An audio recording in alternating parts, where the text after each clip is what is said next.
Itong mga ikikwento ko sa inyo or mga sasabihin ko sa inyo, ito lang din yung mga sinabi sa akin, mga narinig ko at alam ko tungkol kay Liberty. Hindi muna tayo mag-makeup ngayon kasi ang pangit na ng balat ko and mag-break muna tayo sa makeup. Unahin natin kung paano ko nakilala si Liberty. Meron kasi akong ex dito sa school na to kung saan ako nag-aral na nabanggit ko nga. Before pa ako mag-aral doon, may mga nakikwento na siya sa akin tungkol sa horror stories nila tungkol kay Liberty. May mga kwento na madalas daw nararamdaman mga tourism students. Fifth floor kasi madalas yung room nila. Tapos meron daw talaga sa girls comfort room kasi doon daw talaga si Liberty. Sa auditorium daw kung saan nagpo-perform yung mga tao. Parang theater nila doon.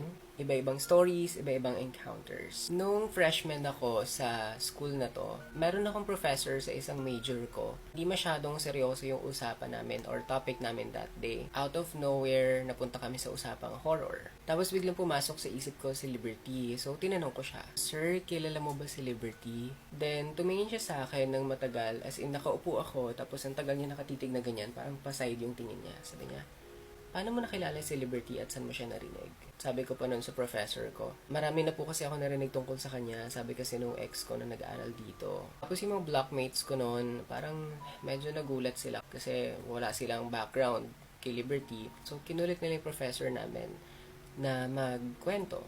Actually, si Liberty daw, hindi naman talaga daw doon sa campus na yon. Yung branch kasi ng school na yon is originally hindi doon nakatayo. Kumbaga na-relocate lang siya. Sa ibang lugar siya nakatayo dati. Ang kwento nila sa school daw namin na yun before, meron daw nursing na course. Ngayon kasi wala na, and ang rumor, tinanggal yung course na yon dahil kay Liberty. Si Liberty daw, para siyang low-key na student, medyo nerd, medyo tahimik talaga. And na-require yung mga students na sumali at least isang club or parang org.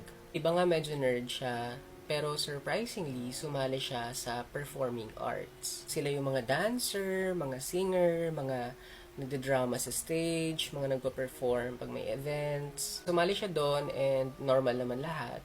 And one day, nag-perform si Liberty, nagkaroon ng parang wardrobe malfunction. Ang pagkakaalam ko, parang napunit something yung skirt or short or pants. Basta napunit yung bottom ng damit niya. Nung time kasi na yun, 'di ba?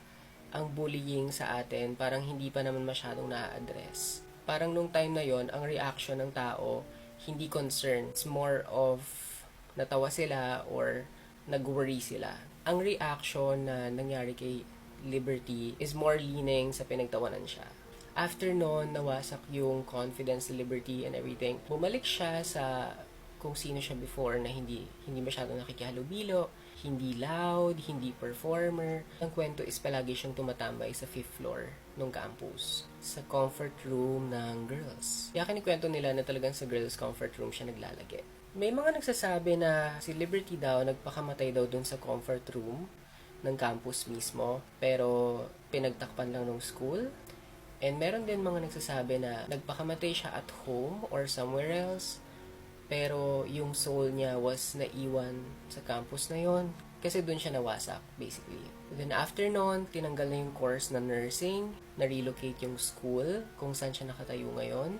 And marami ng encounters kay Liberty. Minsan, may naririnig kang babae sa comfort room, umiiyak. Minsan daw sa auditorium or para sa theater hall, doon nagpaparamdam sa Liberty. Tura kasi nung parang auditorium, was upuan na pang sinahan and stage and madilim, aircon, ganon. Inikwento nila na minsan daw, may naririnig silang umiiyak doon. Tapos meron pa akong isang story na narinig. Yung head count daw is parang may sobrang isa sa mga performer.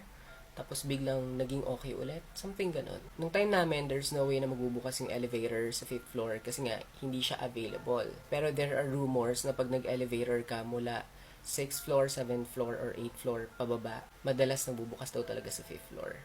And pag ganon daw, sumasabay daw pababa si Liberty kasi naglalagi daw sa campus, especially sa auditorium. Minsan yung elevator daw, mararamdaman mo talagang malamig. I just wanna clear something out na kung alam nyo man tong school na tinutukoy ko, I'm not telling this story para siraan yung campus kasi I had such an amazing experience sa campus na to. And always remember na no matter what school is this, sana hindi maging hadlang yung mga horror stories, creepy, spooky stories na naririnig natin para mag-enroll tayo sa mga school na to. If you have horror stories like this, you can message me on my Instagram account. You can share it to me there and I would happily share it here if you would approve. Thank you so much for watching, and that's it for my video. For more videos like this, please like, comment, and follow for more.